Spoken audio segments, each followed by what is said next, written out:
नाशिक जिल्ह्यातील मालेगाव तालुक्यातील पिंपळगाव ह्या शिवारात आलेलो आहे व आपण बघू शकतोय की भयानक असा पाऊस झालेला आहे व आपण पपयाच्या शेतात आलेलो आहे व बघू शकतो आपण की इथे भयानक असं पाणी आहे व शेतात जे बळीराजा आहे त्याचं खूप असं नुकसान झालेलं आहे। आपण बघू शकतोय हे पपई इथं हे जे जे खूर आहे ते हे पूर्ण सडून गेलेलं आहे व पपई अशी पडलेली आहे व त्यांचा जो माल आहे शेतकऱ्यांचा तो आता निघण्याच्याच तयारीत होता, पण आता बळीराजाने असं संकट आलेलं आहे शेतकऱ्यावर की आता खूप नुकसान झालेलं आहे। आपल्या सोबत जे शेतकरी आहेत त्यांच्या सोबत आपण बोलूया नेमकं काय व किती नुकसान झालेलं आहे। दादा आपलं पपईचं नुकसान म्हणजे तिला आता खर्च 1.5 लाख रुपये झालाय आणि ती आता व्यापारीने मागितले 20-25 रुपये किलो प्रमाणे।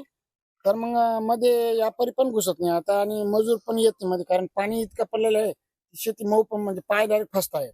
20-25 रुपये किलो म्हणजे माझे 3-3.5 लाखाची नुकसान झाली। त्याला आता काय करायचं?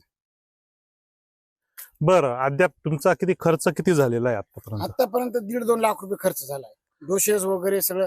आणि आज म्हणजे एवढं 2-4 दिवसात माल तयार झालाच आहे। व्यापारी येणारच होते बघायला, पण मग ते लेबर पण येते मध्ये आणि सगळी पपई काणी होते। मग व्यापारी म्हणतात की मध्ये जायला जागाच नाही भाऊ, आता काय करायचं? बरं, काय म्हणणं आहे आपलं? शेतकऱ्यासाठी खूप चिंताजनक आहे। त्यांनी पैसे उचलून शेतीसाठी लावलेत आणि 1.5 लाख रुपये खर्च झालेला आहे। 3.5-4 लाखाचं उत्पादन अपेक्षित होतं, पण हा जो पाऊस आला हा प्रचंड प्रमाणात आला आणि सातत्याने आला, त्यामुळे पाणी साचून सगळे मूळ सडल्यामुळे माल भरपूर लागला आहे। त्यामुळे वजनामुळे सगळी पपई खाली पडते आणि याच्यातून आता कुठलंही पीक हातात येण्यासारखं काही चिन्ह दिसत नाही।